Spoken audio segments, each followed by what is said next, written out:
What's going on, guys? Welcome to Nerd Stuff Live. And today we're going to be talking about Obi Wan Kenobi series, the new series that's coming May 27th to Disney Plus. And in doing so, we want to talk about specifically like the prequels and specifically the character of Obi Wan Kenobi, why he means so much to us, right, Alex? Yeah. And especially growing up, because we grew up with the prequels. And so just how those movies really resonated with us as kids. And actually, we had the chance to, or at least, I was trying to rewatch some of these prequel movies and stuff, like going into this Obi Wan Kenobi show. So I picked up on a whole bunch of things that I missed, or as a kid, I felt like really resonated with me that still resonate with me to this day. And some powerful, powerful stuff in those movies, man, for sure. And so, if you guys are interested in that, please join us. Send us in your thoughts on the stuff we're talking about today. But that's pretty much what we have for today's discussion. Alex, you want to say anything before we get started? Nothing new. Just that I'm super excited for this, and very excited to see Ewan McGregor once again in the shoes of Obi Wan Kenobi. So, just really looking forward to it. Yeah, man, I think we're both excited. We're both looking forward to doing this. So let's get started. Let's go right into it. And I would actually like to start, Alex, if it's cool, reminiscing about the prequels and about specifically the character of Obi Wan Kenobi. And let's just go into that for a little bit, man. So he's obviously a very important character to Star Wars. And there's actually an article that I read too that would be really cool to bring up later. Talking about just Obi-Wan Kenobi's character in Star Wars. It's really cool. And just how important he is. But just the fact that Disney is doing this and sort of revisiting these iconic characters from when we were growing up in Star Wars. What are your thoughts overall on like revisiting some of these, old characters from the prequels?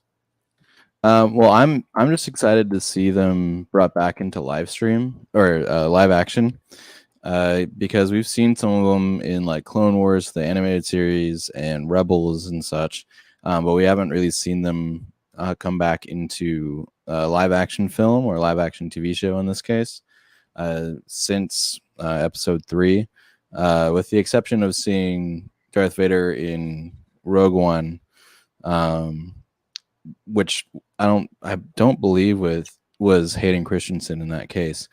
Either way, it didn't have to be for that one, but I'm excited to see like him, like he's confirmed coming back as Darth Vader, so it's gonna be great to see him in that kind of, like transformation stage as he really comes into the role of Darth Vader and really becomes that most terrifying person in the galaxy. So it'll be exciting to see that in live action versus just in a comic or something. As far as bringing like all this stuff from the prequels to this show, I think it's a great way of like reminding everyone of the magic that was the prequels. Sure, they might not have been the best quality, but just excitement to see all that. Like, I mean, we've talked about it before. It's nostalgia. Our generation is like always craving nostalgia. So anytime that we bring stuff back from our childhood, which the generation that is watching this grew up with the prequels, and so they might not be as well received, but they're gonna like, this is gonna be amazing to see a lot of that stuff come back in live action. Man, I couldn't agree more with that. I just think that in my rewatch I rewatched The Phantom Menace and Attack of the Clones because it was the 20-year anniversary of Attack of the Clones a few days ago, for those of you watching. And so this is really close to me and important to my life because growing up, Star Wars was really one of the things that I had as a kid that inspired me in my imagination. So if you guys know anything about me, I'm a very creative person and I love to, make artwork, draw, that type of thing. And the thing that inspired me the most were things like, Lord of the Rings and some of those other things. But I would say it was mostly Star Wars and specifically the prequels, because those came out when we were little. And like you said, running around pretending that we were Jedi. And the characters that we always pretended to be were like Obi Wan Kenobi, Qui-Gon Jinn, Anakin Skywalker. Some of these heroes from Episode 1, 2, and 3. And I think it's just important to talk about that today, Alex. Like what it means in a way. It's like nostalgia, like we talked about, but it's also, I think, something more. I think that those stories really resonated with a lot of people. I think that there was so much done with the character of Obi Wan, especially. I wanted to just highlight a few things, if that's cool, real quick. Yeah, go for it. Um, so yeah, so first I just want to talk about so as we see here like the different sort of eras in episode 1, 2, and episode 3. You can obviously see the progression and everything in Obi-Wan, his features, his characteristics. He goes from being sort of the headstrong young Jedi, very capable young Jedi, Padawan, to the more adept Jedi Knight who's able to looking more and more like a master, taking Anakin Skywalker to be his Padawan, and sort of seeing the Brotherhood develop there. And then obviously in Revenge of the Sith, you see his full maturity sort of coming into becoming a master, being a master recognized as, one of the best Jedis, and obviously Anakin Skywalker under his wing still. And so there's just a huge progression with this character in the prequel trilogy that I really enjoyed. But one of the things that's important to understand too about this character is a lot of people got their first look at the Obi-Wan Kenobi character in the original series, or in the original trilogy. And so in the original trilogy, obviously this character, like I said, I'm going to reference this article too that's really cool that you guys should check out, that talks about this character. But he's basically like the in the original trilogy, you could say he's the guy that opens us up to a whole new world of magic, or of like the Force, and of like all these things. And so he's such a crucial character because on him is where Luke Skywalker goes off and finds his purpose. But the thing that is really cool about the Obi-Wan Kenobi character, and the thing that resonates with me, even looking at him as Alec Guinness in his portrayal, is that he's kind of like this he's very at peace in A New Hope in episode 4. When he faces Vader, he's not the same destroyed, just devastated, broken Jedi who just lost his best friend and stuff like that, in Mustafar.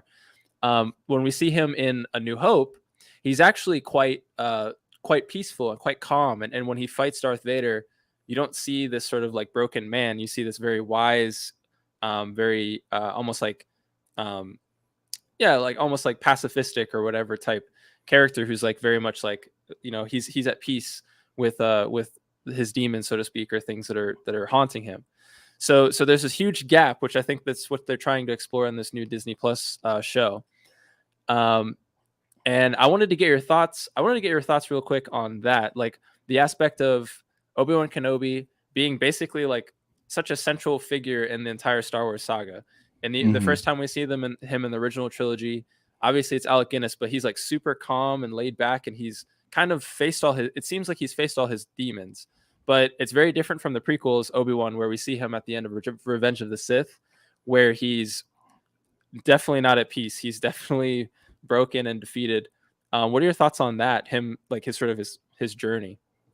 I mean, kind of what you've said already, where he really goes like through the different stages of like a Jedi's training through every movie. So you start out with him as a Padawan / Jedi Knight in episode 1.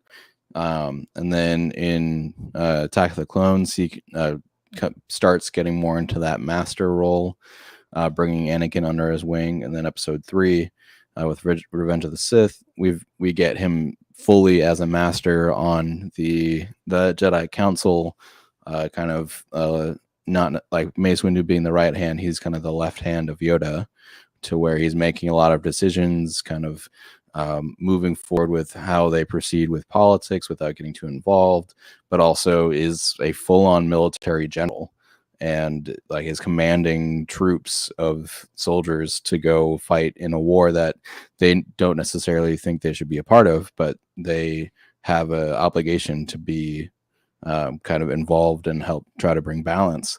And then we see him in episode 4, and like you said, he's much more at peace, and he's in a much later stage of life.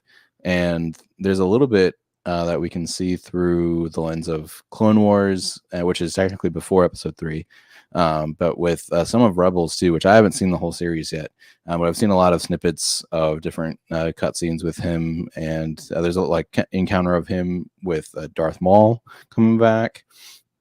And so like there's a full closure with that as well.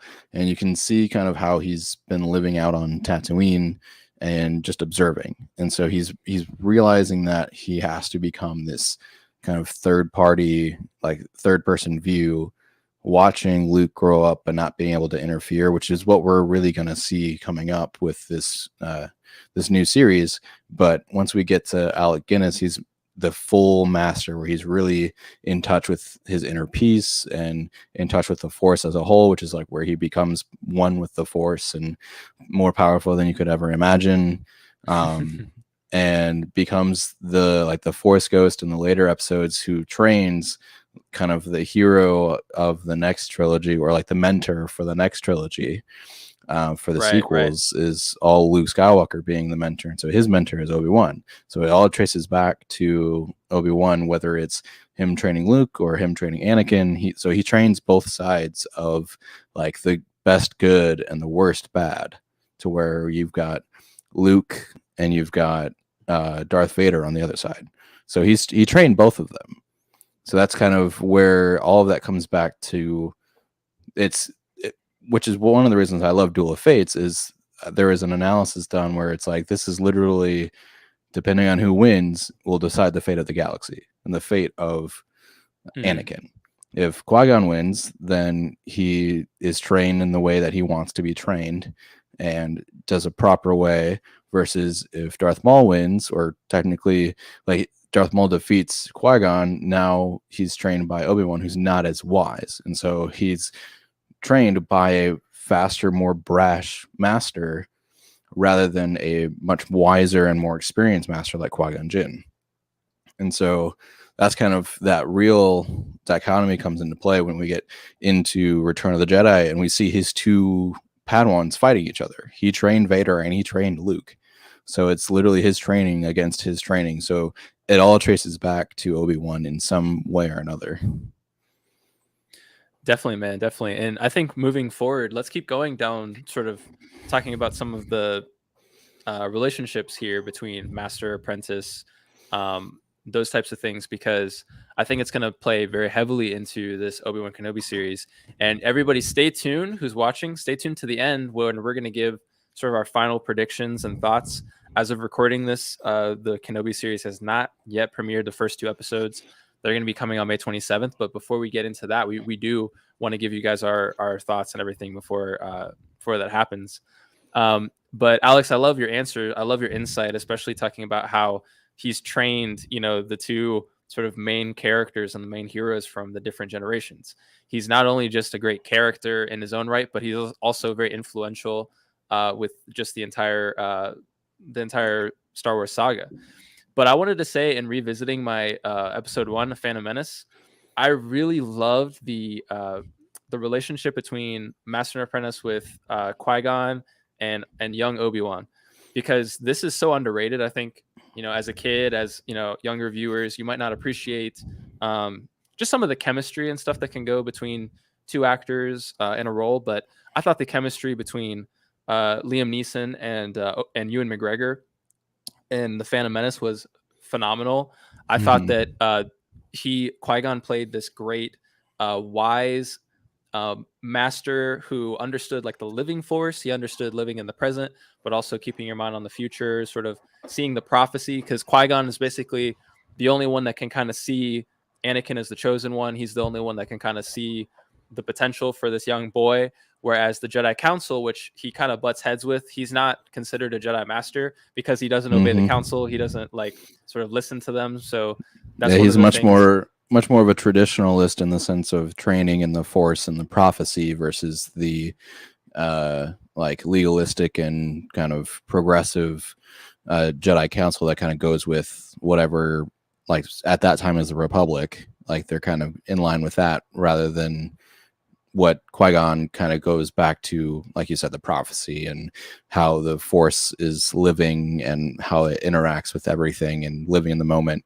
rather than the politics of it. So it is a very different training. Yeah, exactly. It's very different. And I think I just love the way that they nailed the chemistry between a master and apprentice. Obi-Wan Kenobi, that's coming more from like the background of like where the Jedi Council sort of wants him to go. We need to talk to the council. We need to figure this out. But to his credit, I mean, he's obviously like still learning and everything. So he's sort of figuring it out, and he doesn't think that Qui-Gon. Sometimes he goes against what Qui-Gon sort of wants, because he's thinking of it more from like, hey, we need to make sure that the Jedi Council know, and hey, if you just listen to the Council more, Master, you'd be on the Council, like you'd be. But Qui-Gon kind of sees through it, and he knows that it's very bureaucratic, and the Jedi become kind of arrogant, thinking that they know everything when no, there's so many things going on in these prequel movies, but the arrogance of the Jedi is definitely one of like the big things that you notice after I would say, years of watching other movies or just getting involved in real life politics. Like, like you can sort of see where George Lucas was pulling a lot of the political inspirations and stuff for the Jedi and for just Star Wars politics in general, because the Phantom Menace is literally about like a trade dispute between the Trade Federation, and the Republic. And it's like some of that stuff's a little bit, it can be a little bit cringy, a little bit, you could just say boring, for young fans that are really drawn to the prequels. But honestly, as an older fan, I actually appreciate it, because it all makes sense. And it almost is like a very big mirror to what we see today in today's culture. But I really had to highlight just the chemistry and just the incredible job they did between Qui-Gon and Obi Wan. And then it goes right into obviously episode 2 and episode 3. The chemistry between Ewan McGregor and Hayden Christensen is arguably even better, in my opinion, my humble opinion. So you don't have to share this opinion, everybody. In my humble opinion, the chemistry between Ewan and Hayden is unbelievable, and is actually even better than Qui-Gon and Obi Wan. Even though I do like Qui-Gon maybe a little bit more, the first movie is really about Qui-Gon sort of like figuring all this stuff out.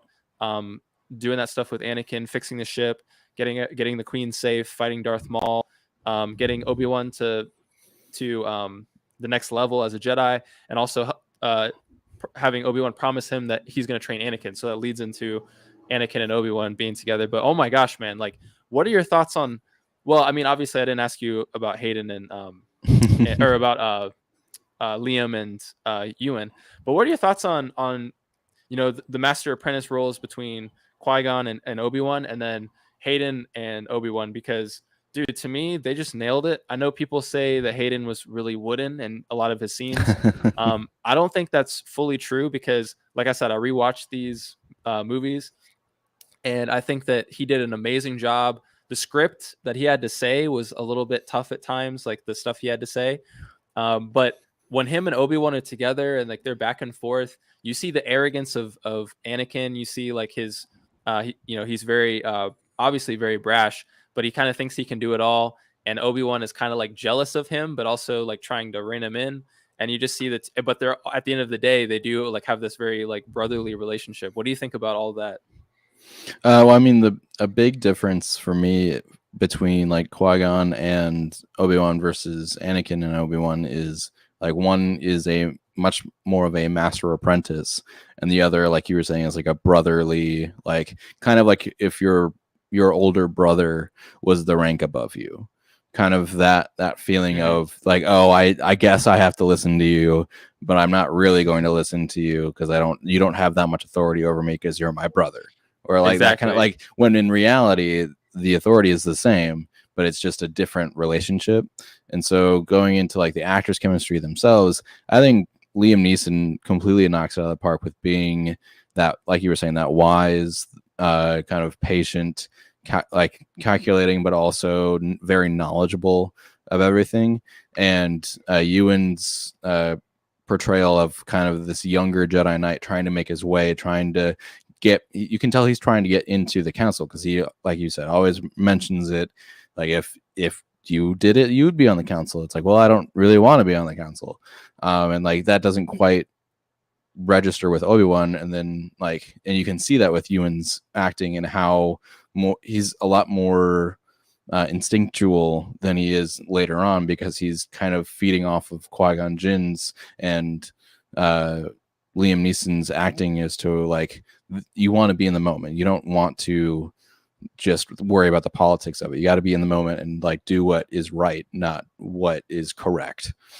And then But then you move into Hayden Christensen and Ewan, and it's much more of a brotherly relationship. They're much like they're closer in age as well for the actors, and Mm-hmm. so like that plays into it as well. And they kind of play parts that are, I think their ages in the movies are supposed to be like 10 or maybe even 15 years apart. I know it's not a huge difference, at most 20 years, but it's a weird difference between Phantom Menace to Attack of the Clones with the age difference.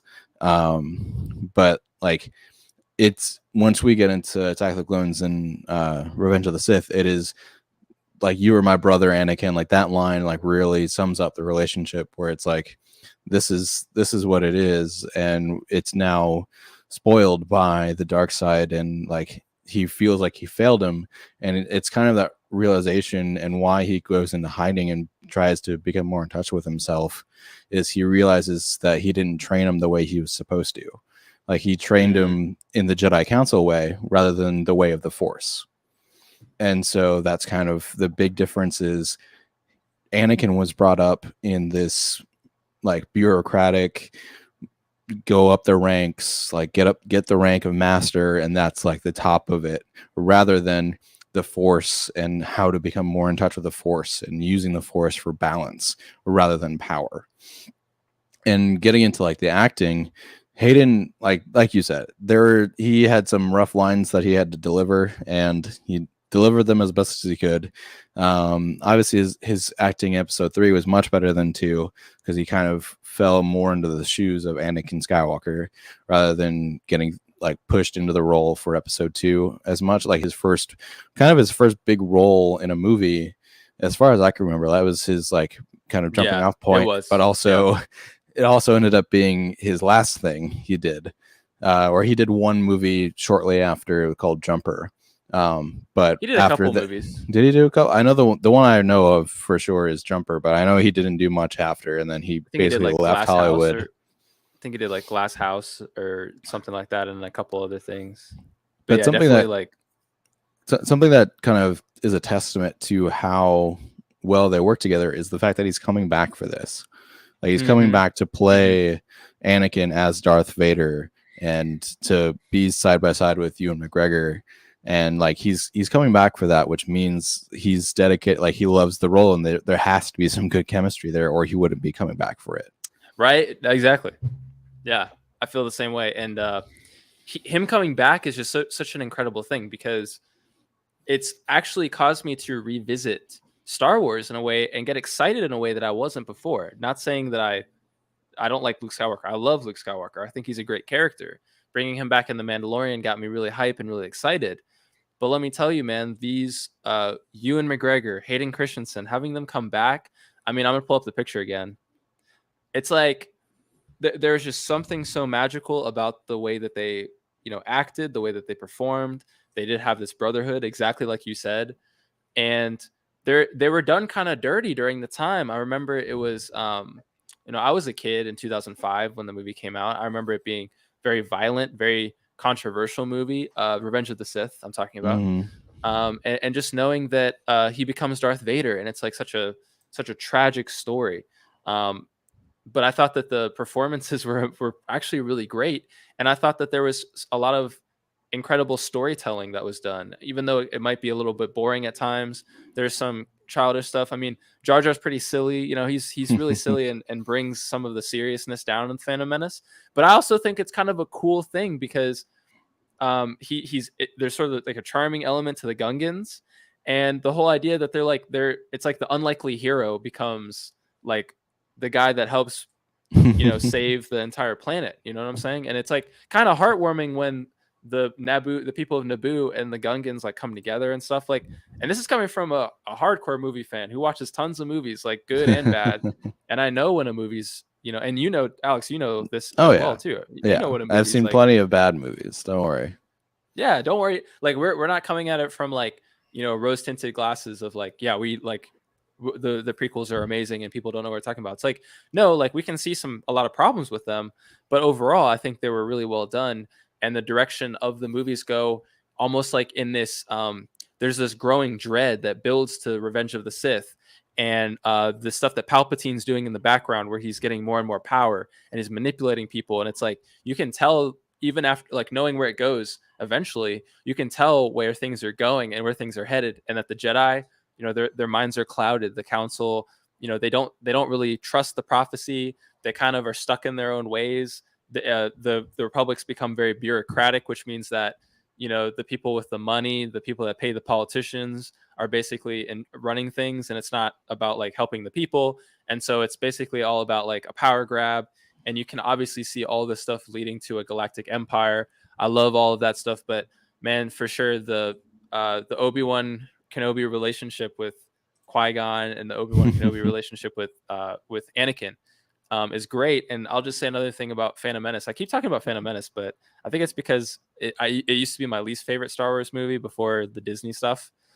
And revisiting the Phantom Menace, bro. I mean, Anakin Skywalker, man, a young slave, but he's so selfless and he thinks about other people first. Like he thinks about, putting his life on the line to help these strangers that he hardly knows. Like the force is definitely with him, as a young child. And he's such a good kid, and he just cares about his mom. And he says, I'm going to come back to free you. I'm going to do this. Like, I'm going to, become a Jedi. And basically he wants to be a good person. He wants to help people. That's like his main thing. And I love that because it is such a great character arc for him to go from that to, where we see him completely defeated and lost at the end of Revenge of the Sith. It's pretty heartbreaking if you think of it that way, because a lot of people complain that he was too young in the Phantom Menace. He shouldn't have been like 8 or 9 years old in that movie. He should have been like a teenager, like Hayden Christensen was. But I think I beg to differ, because seeing him as a young boy who's like so hopeful and so he's so naive, but also he's wise, but he's also like he's very emotionally aware. And it's just so crazy that a boy like that, who seems like his whole future ahead of him is going to be so great. The council saying that there's fear in him. There's this potential for darkness in him, and they don't want to train him. And it's like, man, all the stuff that I thought I didn't like in the Phantom Menace, like actually is really good and actually fits so well with Star Wars. And it's so refreshing to go back to the prequels after all the Disney stuff that we've been getting lately. Not trying to throw shade or anything, but it's like, man, that It's a stuff just isn't lot of Star. Disney. That stuff just isn't Star Wars, bro. That stuff just isn't Star Wars to me. I feel like the prequels are such a breath of fresh air, not just because I'm nostalgic for them, but I think because they were well done. I would agree, and it'll be interesting to see where they take everything after this, because I think from this point going forward, this is kind of the last thing that's really set in the Skywalker saga, like kind of tied to any of the like canonized like prequel, original, or sequel trilogy that's like really tied in. Everything else I think is more of spin-offs of spin-offs of spin-offs. So it's not really tied to our like memory. Yeah, we got some Disney Plus TV series and stuff coming up. We should do probably a separate video or something for that, right, Alex? About there's a lot, the release dates for like coming. We got the Andor, we got Ahsoka, we've got the Squadron one, probably another season of Mandalorian. Like there's a lot coming up that they haven't really set release dates for, obviously, but they've announced at least that there's I think 4 or 5 coming, and there's like 2 more within this year. Yeah, there's the Andor. Did you mention the Kevin Feige one too? The movie?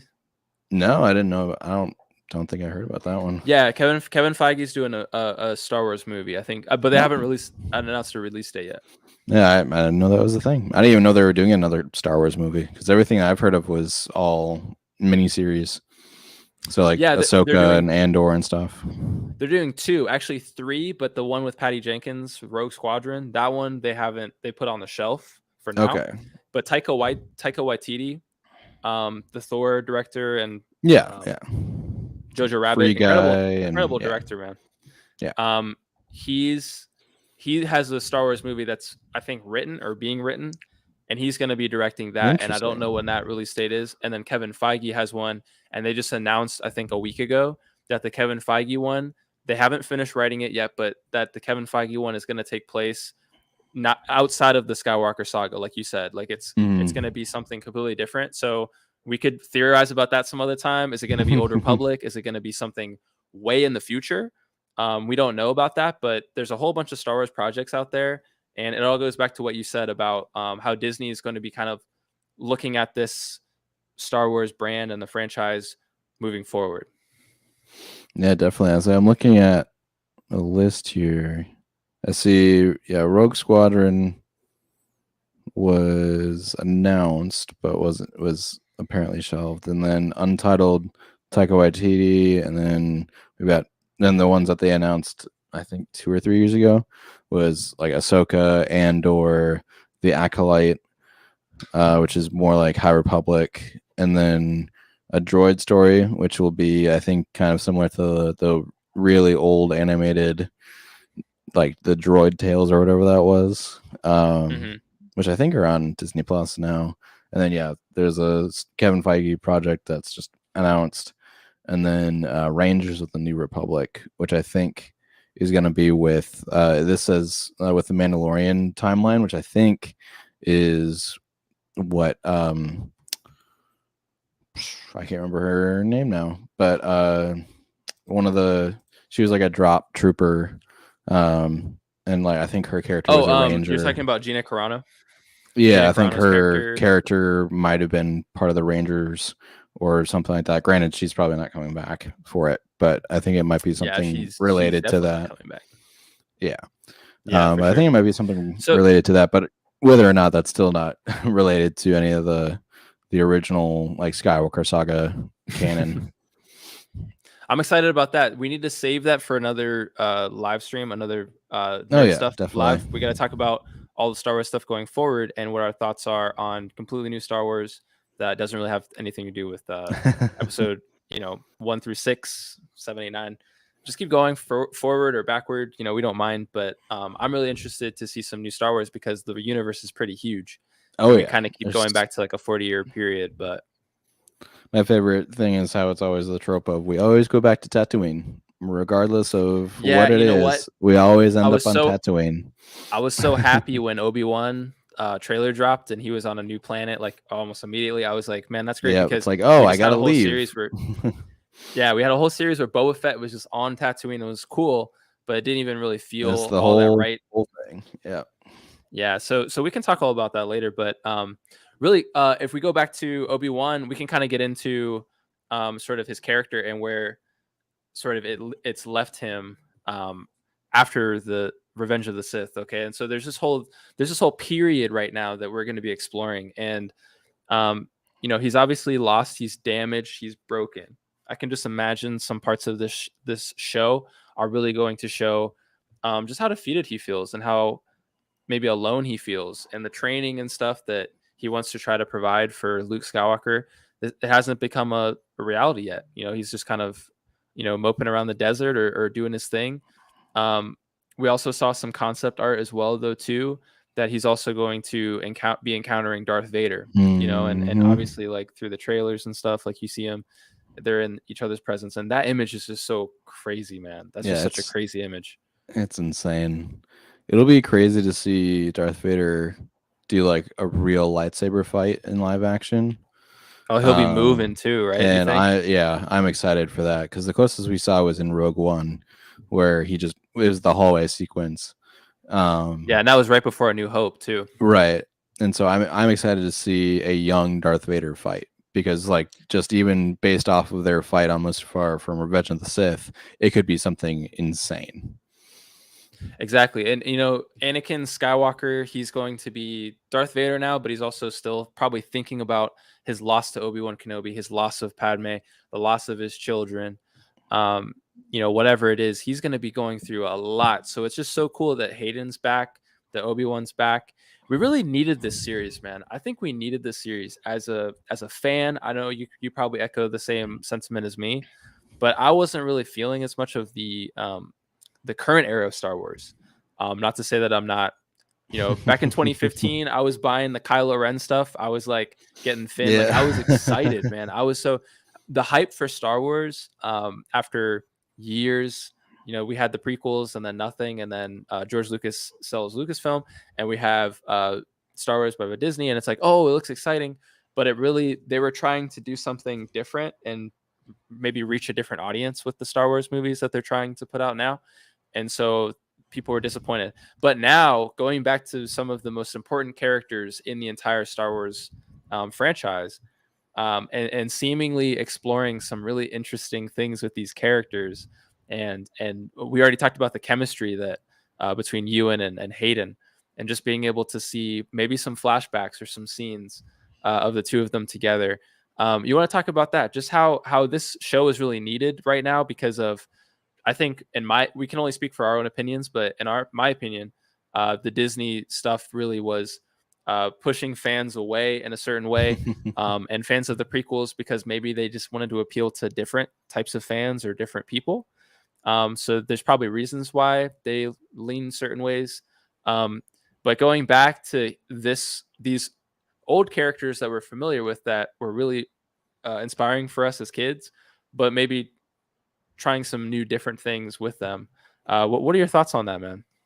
Well, I think it'll be really great to see kind of what they did with Doctor Strange, where it's more moving into like, this is not necessarily for kids. Like, this is for the audience that grew up with it, and at this point are 20, 30, 40, however old they are when they based on when they first saw it. And that's a good point. It'll be good to see them move in that direction, which is what I think they should have done with Boba Fett, but they stuck too close to the kind of PG-13 rating of Disney, and like had to I think they were more forced to maintain that Disney feeling versus what they did even in Mandalorian, where there was the bounty hunting and like the different kills that he got, like closing the door on the guy, was not what you would expect from a Disney show. And so seeing it now with Kenobi and kind of this coming back to the prequel era, or coming back to the Skywalker saga that we haven't really seen since episode 9, that was received well and then criticized immediately after. Yeah, it was. It's nice it'll be good to see kind of that new direction, but also like the old direction from the like prequels, and that energy going into it, rather than them trying to make something new and connect it, kind of using that last bit of existing content that everybody fell in love with, and creating kind of like expanding the universe with the Inquisitors, and expanding the universe with going to different planets besides just Tatooine, and really showcasing what they can do with the story, and how Obi Wan is more than just a Jedi. He's a complex character, and this will really show how his like remorse and his guilt and need to redeem himself by training Luke is rejected, and he has to cope with that, and he has to be able to accept that he can't train him until the moment comes, and until then he has to try to keep him safe and himself safe as they're getting hunted by Darth Vader, his former apprentice. And so I think it's going to be great to see how those stories really start to intertwine, and how it can be different from episode 9, where they were kind of just trying to connect it back to something that they didn't really need to, versus this is like cemented in this time frame that they have to stick to, and it has to be connected. So therefore the story is built around it. It works a lot better than forcing Palpatine into a movie that he shouldn't have been in. So it's one of those where, and it'll be nice to see a series that, I don't know the directors of it, but I'm assuming like they have the oversight of a single person. Okay. Oh, and she did Mandalorian, like one or two episodes of that. And so she did like some good episodes of Mandalorian. Yeah, she has some great episodes. And so having that is going to be a much easier way to do it than jumping back and forth from director to director to director, and different screenwrite things and all of that happened with the sequels. And like I said, you've got all of this content with the Clone Wars, you've got Rebels, you've got like all the other movies that it's in the middle of, versus trying to wrap up 9 movies spanning 40 years. So I think it'll be good to have that much easier and be able to dive into it while sticking with the continuity. It's a great point. Getting into wrapping this stuff up is a lot different than going into fitting something in within the continuity and trying to do something that's different, but also bringing in characters that we love. I mean, why wouldn't you make a series about Darth Vader during this time post Revenge of the Sith, where, you know, he's going to be probably hunting down Jedi or doing some different things? Let's Oh get yeah. into predictions next. But yeah, man, like I think I disagree with you a little bit about Palpatine and I think that he should have been back, but the way they did it was horrible. So Well, I we mean, kind of that's agree part there. of it, But where it's like not necessarily Palpatine himself being there. It's yeah, just him being shoved into the story, and the character's just yeah, going, exactly. "I guess He's he's there back. somehow. I Yeah, guess exactly. he's Like, there." yeah, And so, and yeah, it starts it with could have been done a lot better. it starts with writing. It starts with writing. I think I hope the show is written well. We already know Hmm. the performances look like they're going to be really good. Like you said, they might be going for a darker tone, which would be really cool because we're going to be capturing some pretty dark moments.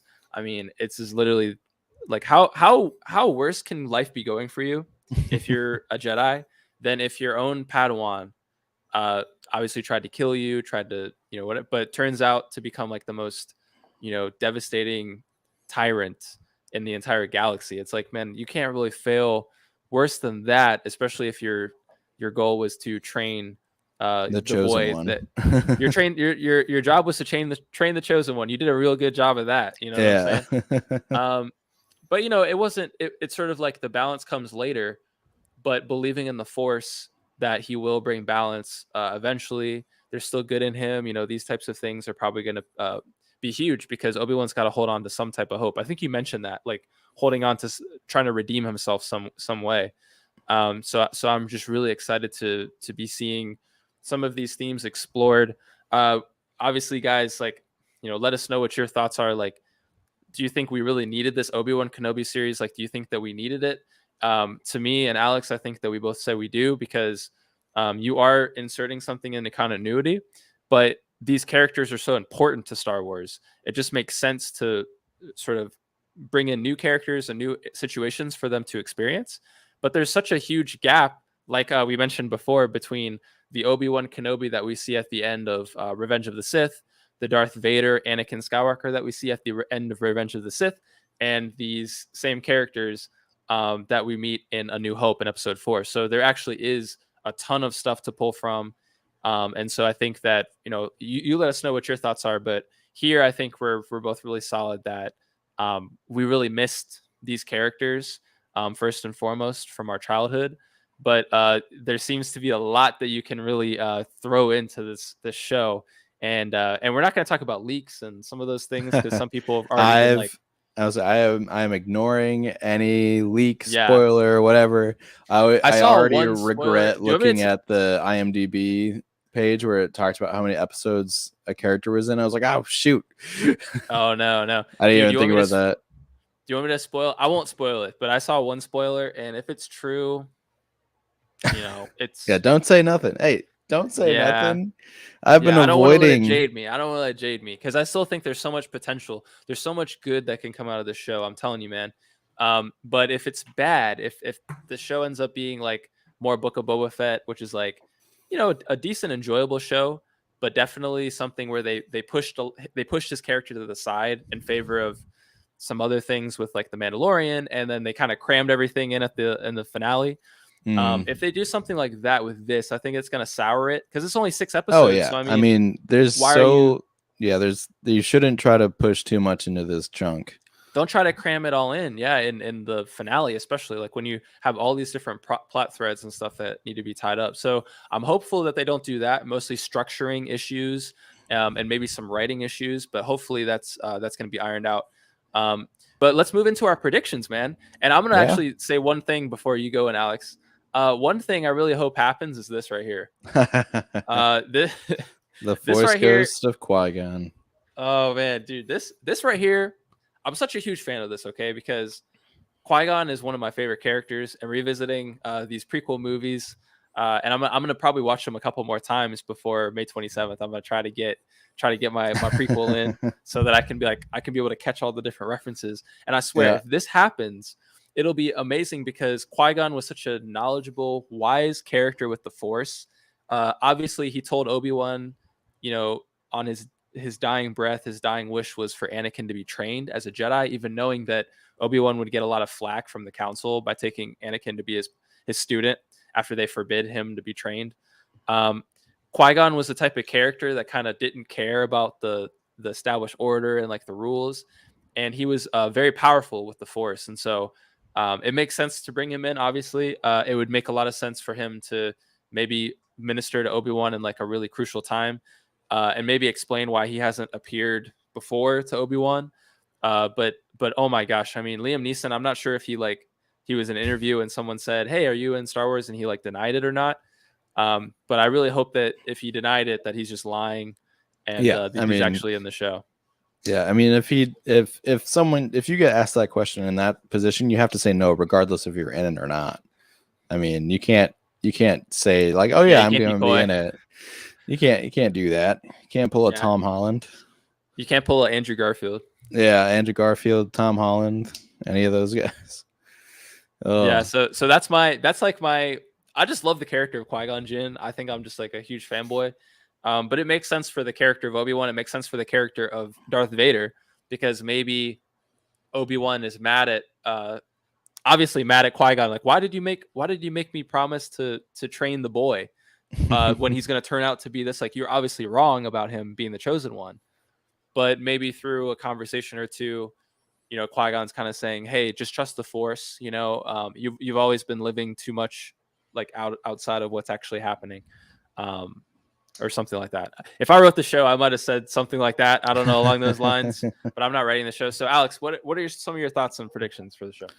I mean, we already see the Inquisitors come in, so I'm excited to see how far we see them, like how much we actually see of them, because that'll kind of pull into how we saw them in Rebels and the video game Fallen Order, which we also see Darth Vader in. So I'm curious if we have any reference of that in this. I am very hopeful of the Qui-Gon Jinn Force Ghost, but I kind of don't think it's going to happen, because there are my thought is he's going to disconnect himself from the Force, similar to what Luke did in like leading up to Episode 7, to where he lives completely disconnected, so he can hide his presence from Darth Vader. Or at least maybe that's where we end up at. Like at the end is where he decides to like, I need to either cut himself off from the Force or just full on like go, like obviously he turns into a hermit, but kind of seclude himself with like, or surround a fog around him and Luke, something like that at the end. But like in the trailer, we see a shot of him using a blaster versus a lightsaber. So, I mean, if he's getting chased by someone and they know that it's him, why not use a lightsaber? Mm-hmm. And there are, I don't know, especially with the duel with Darth Vader, which I am 90% I'm sure it's going to happen. I am really hoping they play a motif of Duel of Fates during that, or even the music from their fight in Episode 3, and just kind of have that like kind of come in and like obviously they'll probably revamp it for it, but being able to use those motifs that we haven't heard in 17 years, and like Episode 1 was 23 years ago, so it's like hearing those music like rekindles those emotions. Oh man, for Duel of Fates, once that plays, it's amazing. So like as far as character moments with Obi-Wan, I would predict that he leaves Tatooine very quickly. I think he talks to Owen like Episode 1 and then deuces out and heads to some outer rim colony that we've either heard of once or haven't heard of before, and they decide to go on to a completely new territory. But it'll be interesting to see how much of, like I said, how much of the, I'm really interested in to see how far they go into, with the Inquisitors, because they're basically Vader's bounty hunters. Like they're his Jedi hunters, are what the Inquisitors are. So it'll be really cool to see if they go in depth at all with their training, or if there's anything about their characterization at all, or if one of them turns to the good side and helps Obi-Wan at the end. or it references someone that we see later on or something like that. So it'll be interesting to see for sure. Very interesting to see for sure. And I would say also, I hope we see like Darth Vader and Anakin Skywalker kind of in conflict and like in agony. Maybe like he wakes up and part of the stuff that he's doing as Anakin Skywalker, like with the like where he's dressed up as Anakin, is in like a flashback dream or something, or like a what if dream where he's like putting on the suit and he's like feeling this intense pain, and he's like so he has to go to like use the Force or something to go to like a happy place or whatever, and he's imagining like him and Obi Wan again. Like how awesome would that be? But also how tragic that would be to have scenes like that. Well, I think Like, there'd be a scene of him imagining a life with Padme and their two imagine a life kids, with Padme and his like a kids. young Luke and a young Leia growing up. Like there's this one, someone made like so a cool.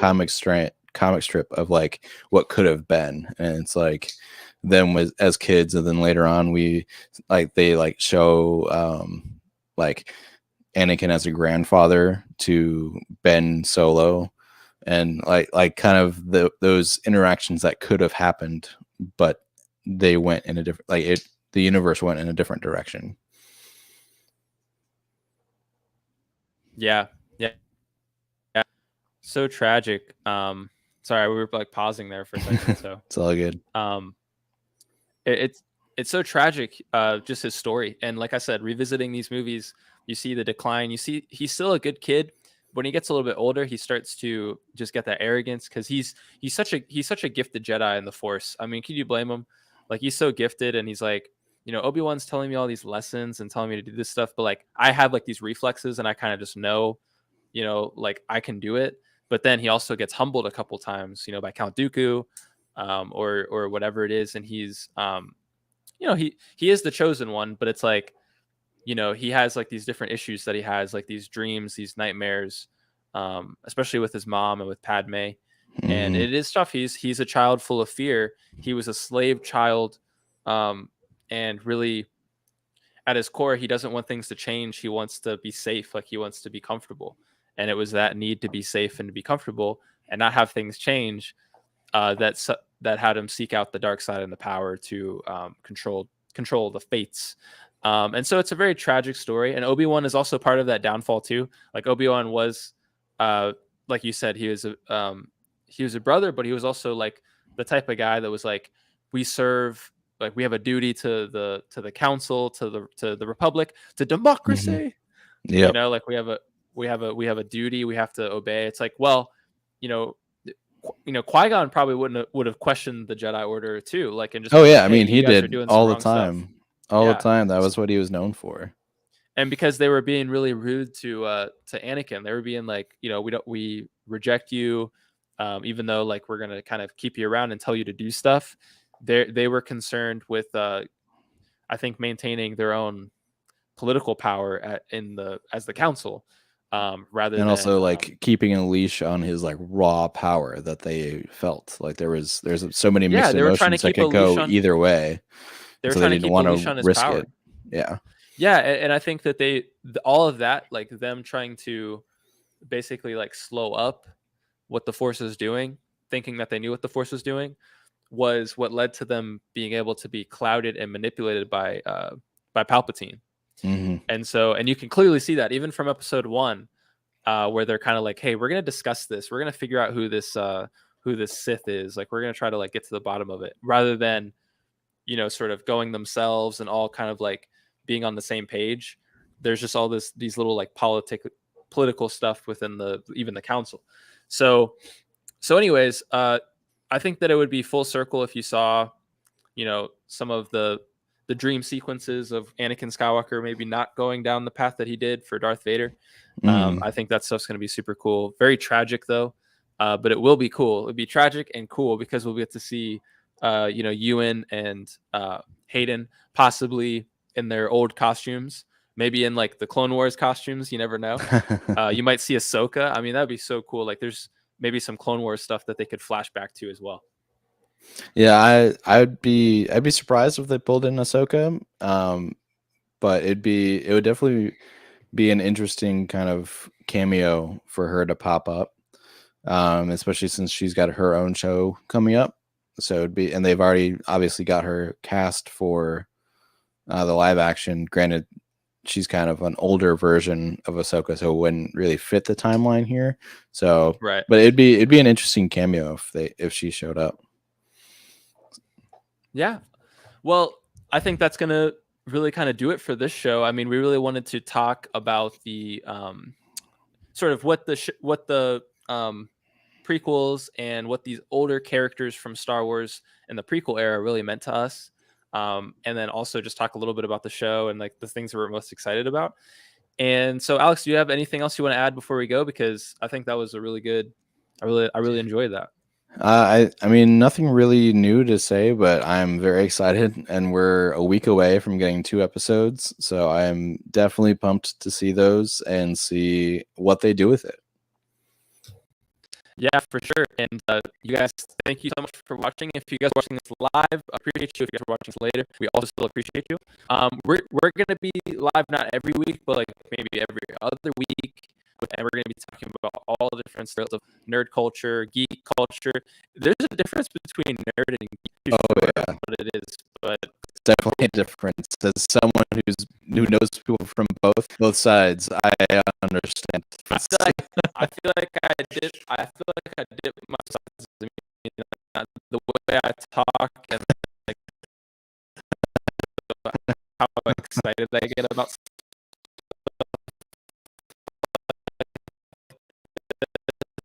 I'm definitely, a little bit.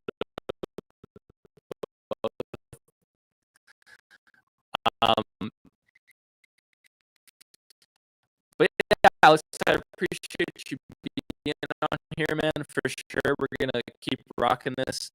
We're gonna probably talk some Marvel coming up soon, so stay tuned for that. We're gonna be talking some more Disney series and shows. We're gonna be things like the future. We're gonna be talking about like the future, and then just do that. People are part of like looking forward to. And so yeah, so this is Public House. I really hope that you guys got some discussion. That you guys are better able to, just express your thoughts, coming and talking with us about the things that we're excited about, how we're going to be looking forward about to Star Wars and this Obi Wan Kenobi series. Once again, coming May